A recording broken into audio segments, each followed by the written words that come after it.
Թրամփի այդ ձայնագրությունը կա, որ ասում է դուք ունեք քրիստոնյա ռազմագերիներ, որ ալի ես իան ասում ասեմ ինքը չի կարա մերժի, հիշեք բառացի թարգմանությունը, ու Փաշինյանն ասում է օքեյ, ուսում ճիշտ է, չէ, ասում է օքեյ։ Իմ տպավորությամբ դա ինչ որ Թրամփի հասած նյութն է, որ ինչ կուզեն հայերը օրինակ։ Եկե հասել ենք ու մոտ։ Նայեք, ցանկացած խոսակցությունից առաջ երկու կողմը գիտեն ինչ հարցեր կա, որ քեզանից ուզելու են, որ դու պատրաստ ես դրա պատասխանել։ Այդ հարցերը ինքը պատրաստ է։ Եվ բայց հարցը բարձրացնողը չկա։ Հա, եւ հարցը բարձրացնողի բարձրացնելու պահանջայնությամբ չկա։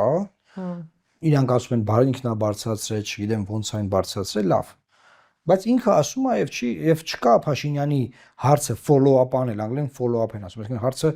արձագանքը շարունակել, չգիտեմ ոնց թարգմանեմ, որ ասի, այո, պարոն նախագահ, դա հիմնարար նշանակություն ունի